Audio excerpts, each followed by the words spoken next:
소곤닥TV 시청자 여러분, 제주도민 여러분 안녕하십니까? 저는 제주특별자치도 지속가능발전협의회 상임의장을 맡고 있는 김태윤입니다. 요즘 날씨가 심상치 않습니다. 연일 계속되는 무더위와 열대야 때문에 힘들어하는 시민들이 많습니다. 제주의 날씨가 이제는 동남아 날씨와 비슷한 것 같습니다.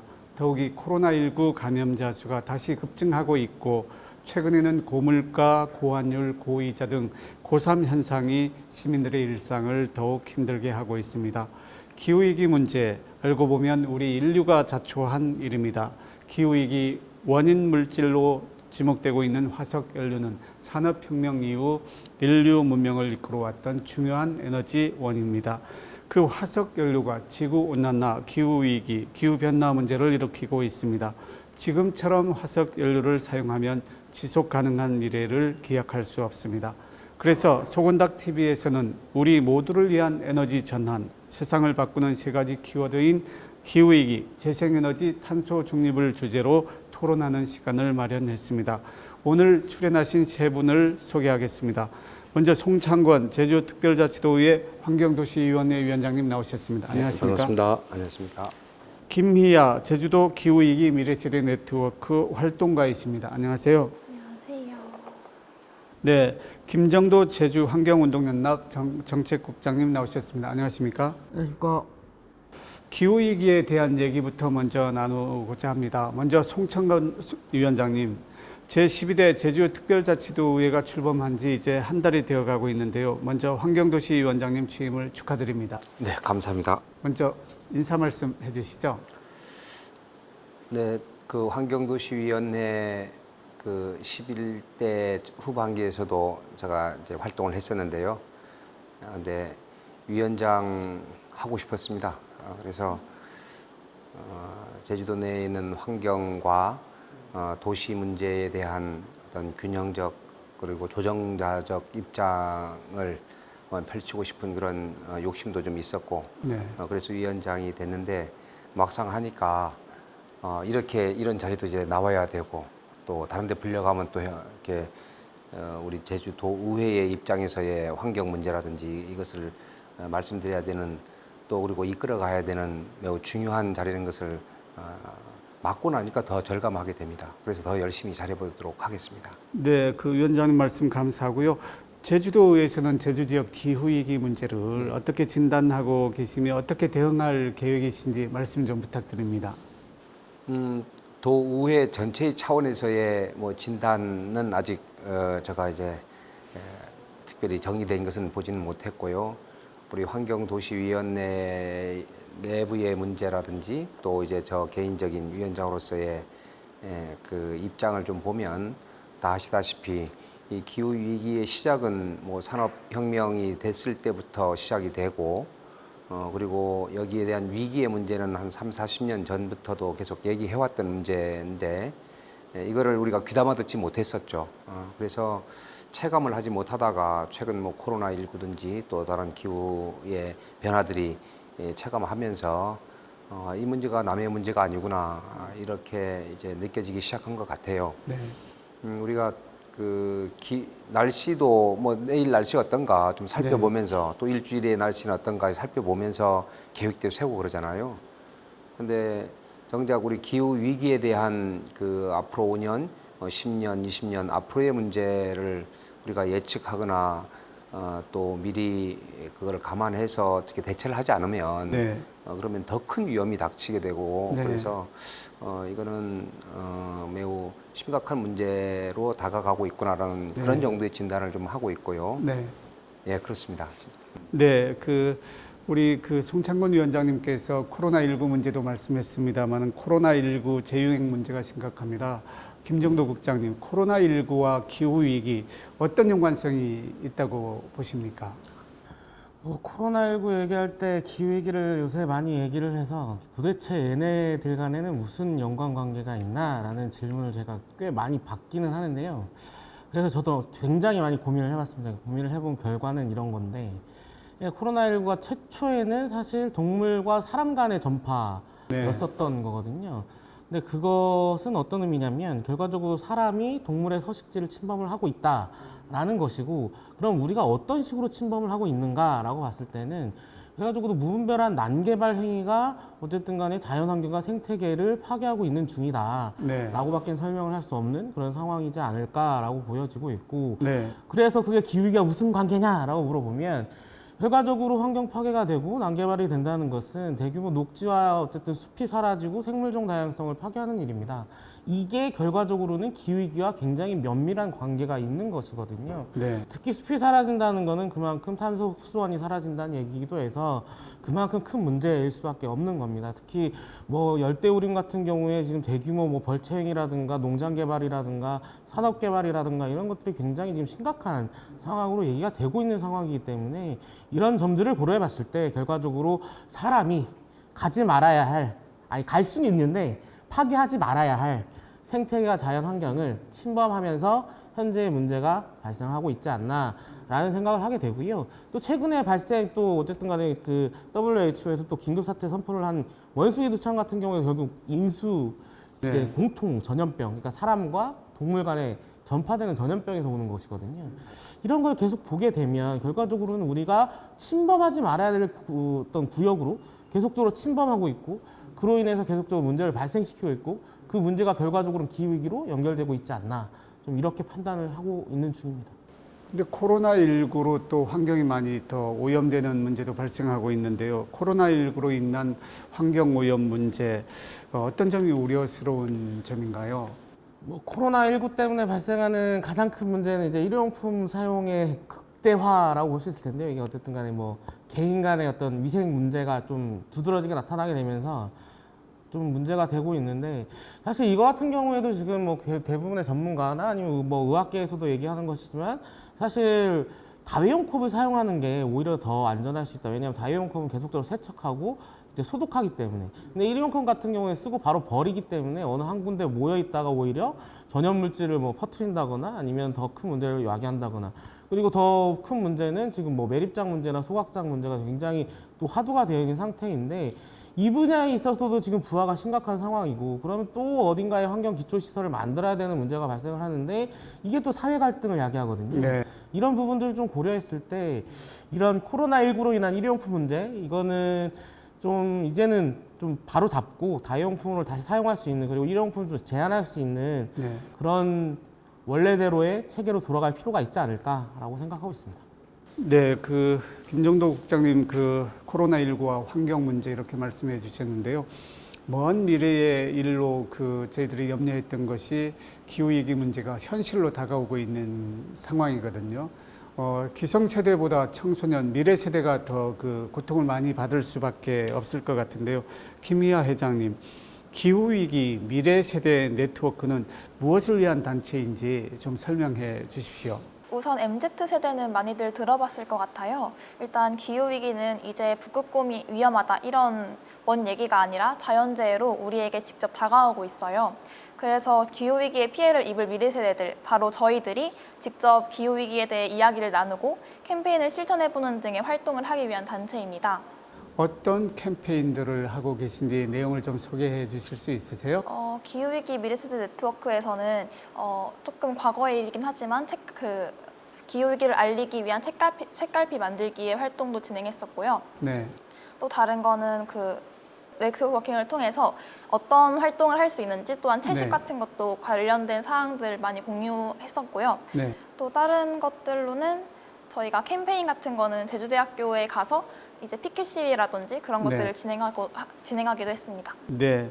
그리고 제주대학교에는 아주 특별한 동아리가 있다고 하는데 리얼스라는 동아리도 있다는데 이 동아리에 대해서도 좀 소개해 주시죠. 리어스는 이제 제주대학교 환경 동아리예요.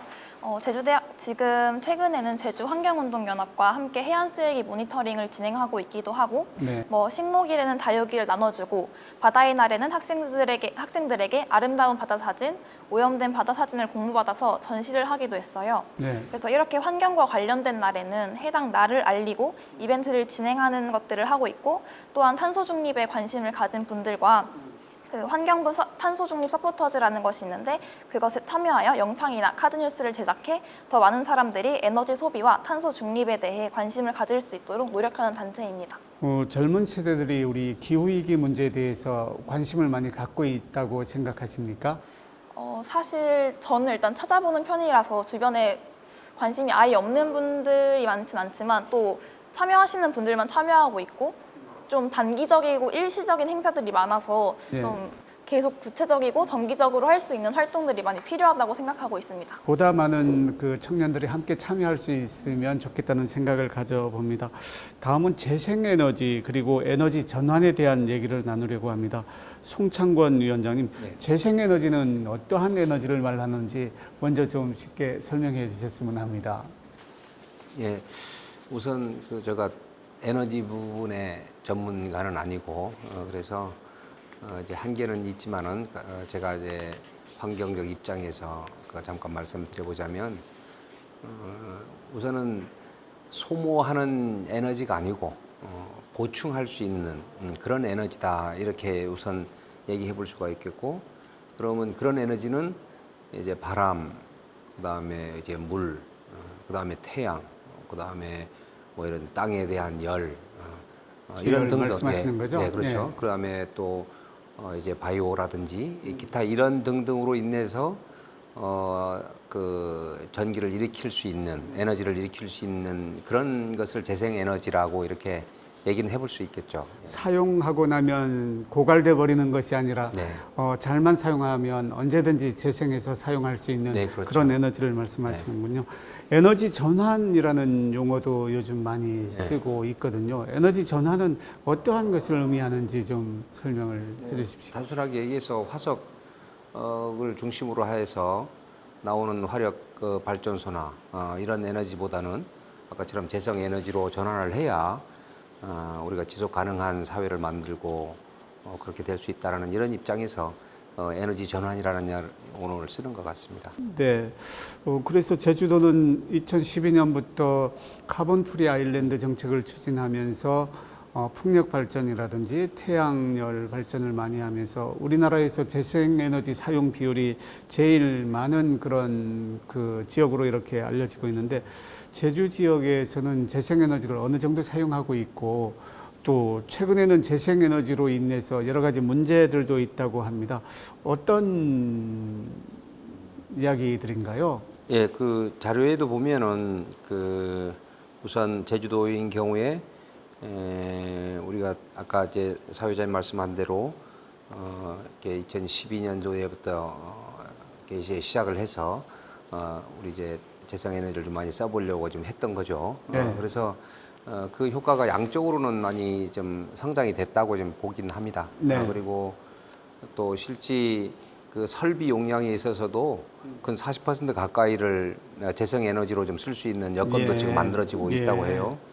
근데 실제 사용은 뭐 그 정도는 안 되고 한 18점 몇 퍼센트 네. 정도를 이제 차지를 하고 있는데 이게 지금 화석으로 인한 그 에너지가 한 50%라고 좀 잡는다면 그다음에 이제 재생 에너지 그런 쪽이 이제 한 30% 이렇게 나가려고 좀 해 나가고 있다고 네. 20% 정도 네, 보고 20%. 있네요. 네. 그 정도로 진행이 되는 것으로 좀 데이터상으로는 좀 나와 있습니다. 그리고 지금 에너지 자립을 통해서 많이 애쓰고는 있지만은 여러 가지 문제들이 아까 이제 생기는 네. 것이 뭐 가령 이 재생 에너지 확대에 따른 출력 제어 문제도 네, 좀 생기게 네. 되고 또 전기차가 이제 증가를 하는데 오히려 또 일반 차량도 훨씬 더 많이 증가를 네. 해 나가는 문제라든지 네. 배터리 처리 문제라든지 네. 또 이제 육상이나 해상에 이제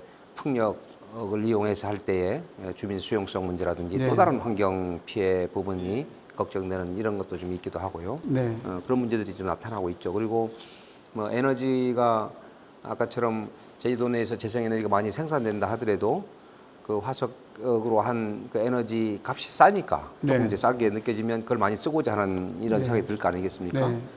그러니까 그 이제 화력 에너지를 이제 좀 최소 쓸 수 있는 것을 점점 이제 줄여나가도록 만들고 예. 이제 재생에너지를 더 많이 쓸 수 있도록 그 해나가는 이런 부분도 있겠고요. 네. 또 우리 이제 연계선 통해서 예. 이제 우리 육지하고 제주도 그 전기를 연결하는 그 연계선 말씀이시죠? 네네. 예. 그게 이제 육지에서 내려오는 전력이었는데 이제 다시 이제 주로 보내기도 하고는 예. 이런 연계선들에 대한 문제가 고장들도 좀 있기도 하고 예. 그런 것이 좀 있기도 하고요.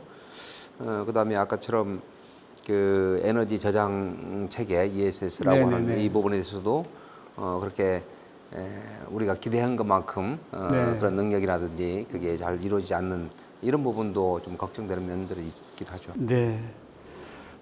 김정도 국장님, 우리 송창권 위원장님께서도 말씀하셨습니다만은 2012년부터 쭉 추진해 왔던 카본 프리 아일랜드 2030 정책, 이 정책이 어떤 정책을 말하는지, 그리고 또 딱 10년 정도 경과된 시점에서 어떤 평가를 하시는지 좀 말씀해 주셨으면 합니다. 뭐 CFI로 이제 약칭으로 하는데 카본 프리 아일랜드 탄소 없는 섬이라고 하죠. 그래서 이것을 이제 2012년 물론 그 전부터도 계획은 있었고 구체화된 게 2012년이라고 보시면 될 것 같고요. 2012년에 최초 발표할 때 당시에 이제 어쨌든 간에 제주도의 전기 생산을 100% 신재생 에너지로 한다. 그 중에서도 풍력 발전을 대폭 증가시켜서 풍력 발전에 의한 재생 에너지를 급격히 늘리겠다. 언제까지? 2030년까지. 그거가 하나였었고요. 또 하나는 이제 전기 자동차를 100% 보급하겠다. 기존의 내연 자동차를 다 없애고 그 자리를 전기차로 다 이제 메꾸겠다라는 것이 이제 계획이었는데 그것도 마찬가지 2030년이고요. 계획에 따라서 어쨌든 간에 제주도가 지금 뭐 재생에너지 같은 경우에는 전체 비중이 16%를 상회하고 있는 상황, 생산량으로만 봤을 때. 그리고 전기자동차도 전국 대비 가장 많은 지금 어쨌든 보급률을 보이고 있거든요. 물론 이제 그 뭐 전기자동차에 대한 충전 설비도 전국에서 가장 많고 뭐 그런 부분에 있어서는 뭐 일단 뭐 긍정적인 부분이 있다라고 보기는 하는데 문제는 이런 거죠. 아까도 말씀에 나왔습니다만은 화력 발전이 여전히 많다. 재생에너지가 증가한 만큼 화력 발전도 똑같이 늘었다라는 부분이 하나가 있는 것이고 전기자동차가 많이 늘었는데 내연기관 자동차도 더 많이 늘었다. 그래서 지금 제주도의 이 카본 프리 아일랜드 계획, 그러니까 탄소 없는 섬 계획을 하면서 탄소가 줄었느냐라고 하면 탄소가 안 준 거죠. 그러니까 2012년부터 현재까지 탄소는 단 한 번도 준 적이 없습니다. 계속 늘기만 했었던 거고, 특히 가장 많이 늘었던 분야는 이제 수송 분야였던 거죠. 그러니까 전기자동차를 되게 많이 보급했음에도 불구하고 어떤 뭐 수송 분야에 있어서 이산화탄소 배출량이 줄지 않는다라는 것은 굉장히 이 계획이 어떤 갖고 있는 한계를 보여주는 것 아닌가. 그러니까 정말 제대로 된 계획으로서 어떤 실현 가능한 것들을 잘 채워놓고 그에 따라서 잘 실천할 수 있는 것들을 잘 배치를 했는가라고 했을 때는 사실 좀 부족한 면이 많지 않았나라는 생각을 하는 거고요. 사실 원래는 내연 자동차 같은 경우에도 새로 구매하는 이제 사람한테는 전기자동차 안 판다라는 것이 하나의 기준이었었는데 사실 그 기준도 다 무너져 있는 상태고 뭐 이런저런 걸 좀 생각해 봤을 때는 굉장히 좀 아쉽다라는 생각이 들고요. 끝으로 가장 아쉬운 점은 이겁니다. 그러니까 소통이 너무 부족하지 않나. 그러니까 카본 프리 아일랜드 계획 처음 나왔을 때도 사실 이게 뭐 시민들이라든가 아니면 뭐 주변에 있는 에너지 단체라든가 뭐 이렇게 소통하면서 만들어낸 계획은 아니거든요.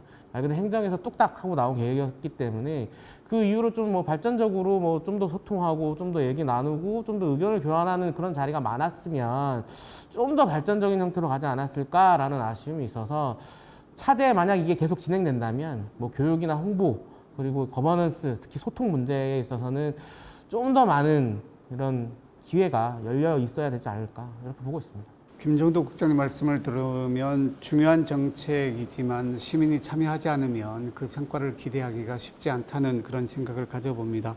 김희화 회장님, 그럼에도 불구하고 전 세계가 이산화탄소 배출량을 줄이자는 노력이 많이 이루어지고 있잖아요.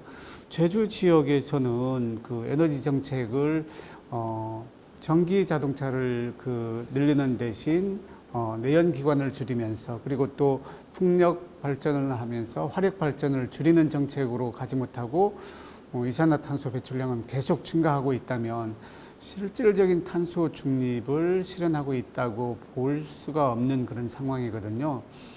그럼에도 불구하고 어떤 에너지 정책을 제주도가 추진하면 좋을까요? 일단 제가 에너지 정책에 대한 전문가는 아니라서 네네. 조금 전문성은 부족할 수가 있는데 네. 우선 저는 신재생 에너지 비율을 일단 늘려야 된다고 생각하고 네. 있어요. 네. 제주도의 재생에너지 발전량 비율은 그 다른 국가에 비해서는 좀 많이 작은 편이지만 다른 지역에 비해서는 높은 편이에요. 네. 그래서 이제 탄소 중립을 달성하기 위해서라도 재생에너지 발전 비율을 높이게 될 텐데 그럼 이제 그 발전 비율을 높였을 때 발생할 수 있는 문제들에 대해서 점검하는 것이 필요하다고 생각해요. 네. 재생에너지 중에 태양광 같은 경우에는 낮 시간에는 초과 공급이 일어나고 저녁 시간에는 초과 수요에 대응을 해야 돼서 수급 불안정이 일어난다고 제가 기사를 접했었거든요. 그래서 이와 같이 재생에너지는 수급 불안정을 일으킬 수도 있고 유연성이 떨어지는 편이라고 들었단 말이에요. 그런데 이제 그렇기에 재생에너지 발전량 비율을 늘려가면서 동시에 문제점들을 점검할 필요가 있다고 생각해요. 최근에 한국환경연구원에서 말했듯이 재생에너지 설비에 대한 실시간 자료 취득 장치 설치를 통해서 재생에너지 발전량에 대한 예측력을 향상시키고 또 유연성 자원에 대한 가치를 정립하기 위한 제도들도 다양하게 만들어보고 또 아까 말씀해주셨던 것처럼 배터리나 양수 발전과 같은 그 다양한 저장 장치들을 효과적으로 활용할 수 있도록 하는 것이 바람직해 보인다고 생각을 했거든요. 그리고 또한 방금 말씀했던 것처럼 그 화력 발전을 줄이는 것도 굉장히 중요한데 그 에너지의 전환이 일어나면서 일자리의 전환이 이루어질 거잖아요. 그러면 또 그 화력 발전에 있었던 사람들이 일자리를 잃는 문제도 일어날 수 있으니까 이런 것도 다 함께 같이 전환할 수 있는 좀 정의로운 전환이 필요하다고 생각합니다. 송창곤 위원장님이 좀 말씀해 주셔야 될 것 같은데 재생에너지는 늘리자 하면서 늘어난 재생에너지를 사용하지 못하는 문제가 발생되고 재생에너지를 늘리려고 하면 풍력 발전할 때 주민들이 수용할 수 없는 거라든지 태양에너지를 하면서 넓은 초지나 아니면 과수원을 이렇게 하는 문제 등등이 있어서 좀 더 어떠한 방향으로 좀 지혜를 모아야 될지 한번 개인적인 견해일지 모르겠습니다만 말씀 좀 해주십시오. 어려운 거죠. 어려운 문제입니다. 우선 아까 우리 제주도 내 전력의 그 비율이 아까 이제 화석 연료로 되는 것이 50% 정도 되고 연계선을 통해서 하는 것이 30%고 네. 재생에너지가 한 20% 정도 네. 됐네요. 아까 저까지 잘못 말씀드렸고 그러게 재생에너지를 만들어 나가면서 생기는 부작용들이 충분히 있죠. 근데 이거는 이제 인식 개선이 또 필요하다 이런 생각이 좀 들어집니다. 네. 무엇을 하더라도 이렇게 손해 보는 것이 있을 수밖에 없어요. 그런데 우리가 그것을 이렇게 그래도 도입을 하고 좀 더 확대시켜 나가려고 할 때에 생기는 비용 부분과 그러지 않고 놔뒀을 때의 비용을 비교를 해서 우리가 이끌어 가야 되지 않겠습니까? 네. 그 얘기는 아까 화석 연료로 중심이 되어 있는 부분이 분명 탄소가 많이 배출이 되고 네. 이게 그 온실가스가 배출되면서 기후의 여러 가지 변화라든지 또 여러 가지 생태계 변화 이런 문제들이 크기 때문에 네. 이걸 줄여 나가기 위해서 할 수 없이 이제 재생에너지를 쓰게 되는 거잖아요. 네. 그러니까 그로 인해서 생기는 우리 도민들의 인식 개선을 우선 먼저 좀 해야 되겠다. 네. 가령 이제 재생에너지 중에 이제 수소 부분을 많이 얘기를 하는데 네. 수소 폭탄을 연상시켜 버리면 네. 도저히 도입이 안 됩니다. 네. 그러니까 그 안전성에 대한 것도 이번에 법도 제정이 되어 있는데 최근에 그러니까 그런 부분에 대한 인식 개선이 필요하다 하는 이런 부분이 좀 있고요. 그렇게 적용될 때까지 이제 시간은 없지만은 좀 기다릴 수도 있어야 된다. 네. 무턱대고 도입을 해서 일방적으로 진행이 하면 오히려 더 갈등을 유발해서 진행이 안 될 수가 있잖아요. 그래서 저는 그런 부분이 좀 걱정되기는 좀 하죠. 네. 근데 지구의 평균 기온 상승을 하는 걸 보면 진짜 화석 연료 사용량을 과감하게 줄이지 않으면 2030년까지 1.5도씩 상승하는 것을 제어하지 못하게 되면 금세기 말에 2도씨 이상 상승하는 것은 굉장히 빠른 문제로 해서 전 세계가 탄소 중립 이야기를 많이 하고 있는데 네. 탄소 중립이 뭔지 우리 그 시청자분들을 위해서 좀 설명해 주실 수 있으시죠? 우선 탄소 중립이 탄소를 우리가 그 보통 0으로 만들겠다, 제로화 시키겠다 하는데 아예 탄소 발생 안 할 수는 없는 거잖아요. 네. 그러면 탄소는 발생을 하더라도 그 탄소를 줄일 수 있는 것이 지금 있다면 더 증가하지는 않는 이런 정도가 이제 중립이 되는 거 아니십니까? 네, 네. 뉴트럴 되니까 중간되니까 그것을 이제 제로화라는 이런 말로 표현을 하는 건데 네.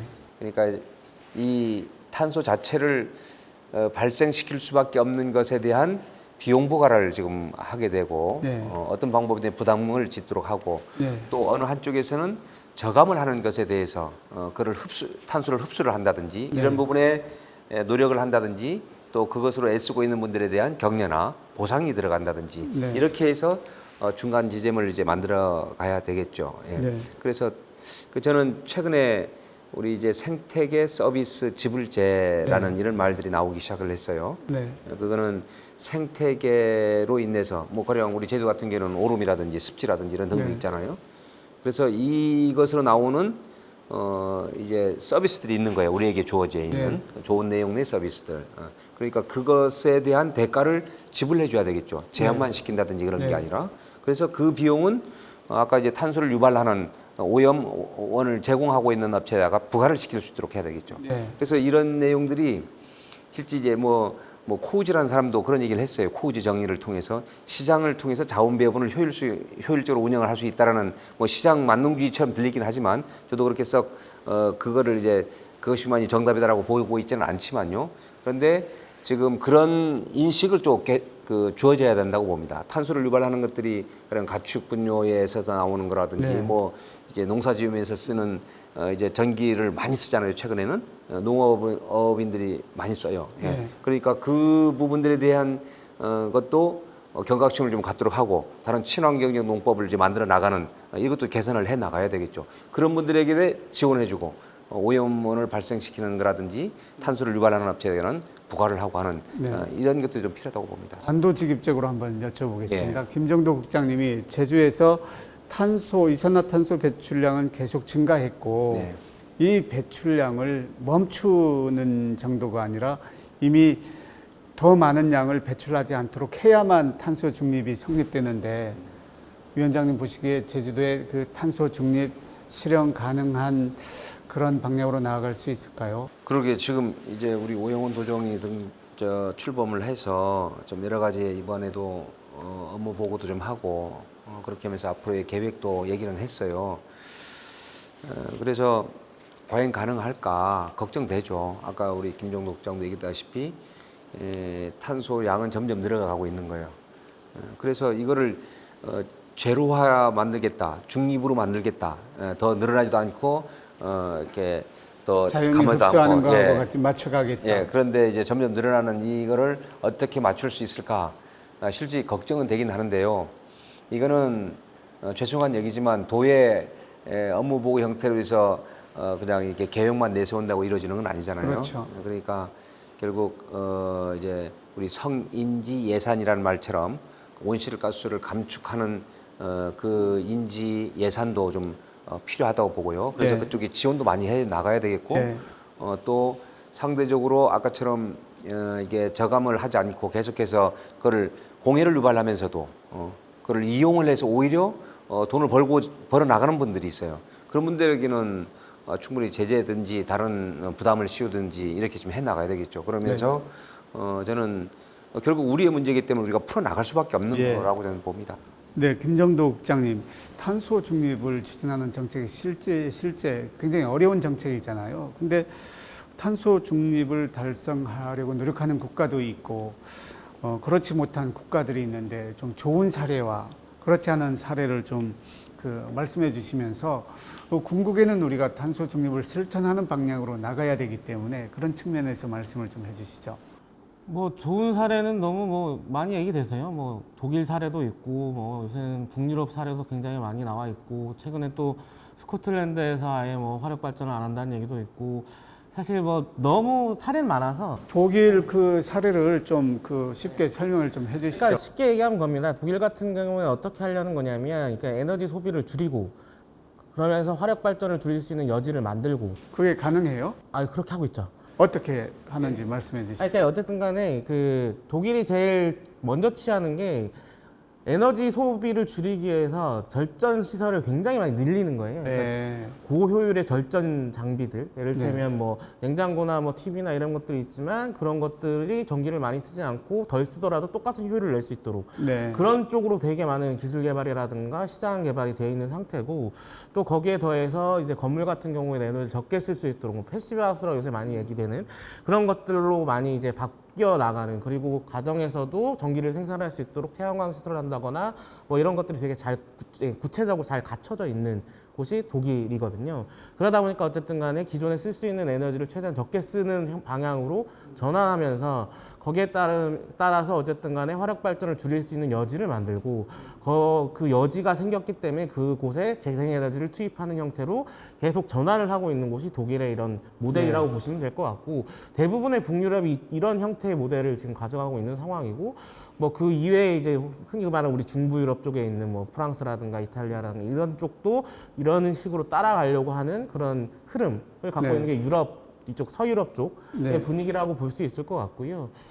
그래서 뭐 이런 부분들은 굉장히 또 많이 얘기됐고 뭐 많이 알려져 있는데 문제는 그런 거죠. 그러니까 나쁜 국가라는 건 아닙니다. 왜냐하면 이게 정말 탄소를 줄이고 싶어도 줄일 수 없는 나라들이 있어요. 네. 흔히 말해서 빈국이라고 얘기하는 곳들인데 과거에 식민지였거나 그렇게 되면서 되게 많은 고초를 겪었던 뭐 이제 아프리카 지역이라든가 이런 등등의 나라들이 있는데 사실 여기는 탄소 배출을 전 세계 1%도 안 하는 나라가 대부분입니다. 그렇죠. 근데 그 나라들도 어쨌든 탄소는 줄여야 되거든요. 네. 근데 줄일 수가 없어요. 돈이 없기 때문에. 그렇기 때문에 이게 약간의 불평등과도 연결되어 있는 지금 상황인데 그러니까 그런 국가들이 어쨌든 간에 이런 불평등 구조 속에서 뭔가 해소해 나갈 수 있는 것들을 사실 탄소를 이전부터 많이 배출했던 그러니까 말 그대로 산업화를 이끌어왔던 국가들 지금 흔히 선진국이라고 얘기되는 그런 국가들이 적극적으로 지원할 필요가 있다라고 좀 판단이 들어집니다. 네. 특히 뭐 이쪽 뭐 인도나 이런 또 스리랑카나 뭐 이쪽 나라 같은 경우에는 정말 어마어마한 양의 그 화석 에너지를 사용하고 있는 중이거든요. 네. 근데 어쨌든 간에 거기는 바꾸고 싶지만 사실은 바꾸려고 해도 기술적으로 그리고 어쨌든 간에 경제적으로 못하는 나라들이 너무 많은 거예요. 네. 이런 부분들은 유엔에서도 지속적으로 지적이 되고 있으니까 좀 이런 부분들을 잘 해소할 수 있는 그런 방향이 좀 필요할 것 같고 그리고 가장 중요한 거는 할 수 있음에도 안 하는 나라들인 네. 거거든요. 대표적인 게 과거 트럼프의 미국이었고 지금은 아닙니다. 지금 바꾸려고 많이 노력하고 네. 있는 중이고 뭐 이제 가까이에 있는 뭐 중국이나 이런 국가들일 텐데 저는 그렇게 좀 얘기를 하고 싶어요. 그러니까 어쨌든 간에 자기 생존을 위해서 어쩔 수 없이 우리는 이렇게 해야 돼라고 얘기할 수 있는데 그렇게 해가지고 정말 잘못됐을 때 정말 자기 그 이익만 실현하려고 했던 그 나라만 남고 나머지 나라는 다 망하고 자기만 살아남냐 그건 아니거든요. 그렇죠. 자기도 같이 다 망할 거예요. 예. 그래가지고 어쨌든 간에 유엔 사무총장께서 같이 살 거냐 아니면 같이 죽을 거냐 선택해라 라고 말씀을 하신 거잖아요. 그래서 이런 부분들을 좀 나름의 선진국으로 지금 도약해 있는 국가들 중에 정말 할 수 있음에도 불구하고 안 하고 있는 국가들 정말 할 수 있도록 전환할 수 있도록 좀 의지를 좀 보여주셨으면 좀 자기 스스로도 좀 이런 어떤 자성이 있었으면 하는 바람이 있고요. 더 중요한 거는 유엔이 좀 역할을 했으면 좋겠다. 유엔이라는 게 결과적으로 국가들을 움직일 수 있는 하나의 규약으로서 존재하고 있는 그런 곳이지 않겠습니까? 근데 네. 사실상 별 역할을 못해요. 그러니까 네. 유엔 사무총장이 그런 발언을 세게 할 뿐이지 그에 따라서 국가들이 실천을 하진 않아요. 그래서 이런 국제 규범이나 국제 법적으로도 좀 더 뭔가 큰 변화가 이제는 있어야 되지 않을까. 좀 의무적으로 이제 국가들을 움직일 수 있는 그런 힘을 갖는 그런 어떤 제도, 어떤 그런 유엔으로 거듭나야 되지 않을까라는 생각 요새 많이 하고 있습니다. 네, 그 기후 얘기 문제도 사실 그 유엔 국제사회가 한 30년 가까이 쭉 꾸준히 정책을 추진해 옴에도 불구하고 실현되지 않는 그런 측면이 있지 않습니까? 자국의 이익이 그게 크게 작용하고 있기 때문에 그 모럴 해저드 현상이 발생하는 것 같습니다. 그럼에도 불구하고 모두가 함께 실천하지 않으면 김정도 국장님 말씀하셨지만 모두가 공멸하는 그런 상황이 오고 말지 않습니까? 작은 실천일지 모르겠지만 우리가 실천하고 있을 때 우리 사회가 실천하고 있을 때 국가에 대해서도 유엔에 대해서도 이렇게 얘기할 수 있는 그런 그 목소리가 커질 수 있다고 생각합니다. 이번은 좀 주제를 돌려서 우리 김미화 회장님께서 가정에서, 직장에서, 일상에서 우리가 에너지를 적게 쓰는 길이 결국은 탄소 중립을 실현하는 첩경이다라는 생각을 갖습니다. 어떤 일들을 할 수 있을지 그 팁을 좀 소개해 주시면 어떻겠습니까? 사실 너무 당연한 말들이고 자주 들었던 말들일 수 있는데요. 요즘 날씨가 더워서 지금도 에어컨을 사용하고 있잖아요. 일단 에어컨을 사용할 때 실내 적정 온도인 25도에서 28도를 유지하는 것을 우선적으로 말씀드리고 싶고요. 그리고 자동차 대신에 대중교통을 이용하는 것도 많이 들어보셨을 거예요. 그리고 최근에 인도에 세워져 있는 전동 킥보드를 많이 보실 수 있을 텐데요. 네. 제주도에서도 그 스마트 시티 챌린지라는 걸 하고 있거든요. 그거는 이제 전동 킥보드, 전기 자전거, 전기 오토바이를 대여할 수 있는 공간들이 마련되어 있으니까 그런 것들을 활용하는 것도 되게 좋을 것 같아요. 또한 핸드폰으로 영상을 시청할 때 밝기나 화질을 낮추는 것도 네. 또 광고와 같은 불필요한 메일을 삭제하는 것도 디지털 탄소 발자국을 줄일 수 있다고 알려져 있어요. 네. 그래서 이러한 실천 방안들은 솔직히 산업이나 수송 부분에서만큼은 효과를 크게 보지는 못하겠지만 네. 우리 생활 속에서 그 에너지 소비에 대해서 저희가 인식을 하고 방금 말했던 것들을 실천하다 보면 보다 나은 방향으로 정책들도 만들어질 수 있고 네. 다양한 의견들이 나올 수 있을 거라고 생각합니다. 네. 아무튼 우리가 참여하지 않으면 결국 공멸하는 길을 우리가 함께 갈 수밖에 없다는 그런 말씀인 것 같습니다. 어느덧 저희가 얘기를 나누다 보니까 마무리할 시간이 됐는데요. 소곤닥 TV를 시청하시는 시청자 여러분 그리고 또 도민들께 그래도 우리가 어렵지만 탄소 중립을 위해서 함께 실천해야 된다는 그런 생각을 가질 수 있도록 마무리 말씀 좀 해주십시오. 위원장님 먼저 부탁합니다. 한 개인의 삶도 지나고 나면 흔적이 남지 않습니까? 한 국가도 그렇고요. 그런 것처럼 그 탄소를 씀으로 인해서 흔적이 남게 되고 발자국이 남게 됩니다. 그런데 우리 한 개인의 그 흔적이나 좋은 추억들은 있을 수 있지만, 그런데 탄소의 흔적은 그 발자국은 분명히 모든 이들에게 한 사람도 예외 없이 또 함께 있는 온 지구적으로도 피해가 되고 문제가 발생하는 것이기 때문에 그것을 이제 지워 나가는 이런 활동들을 해 나가야 되겠고요.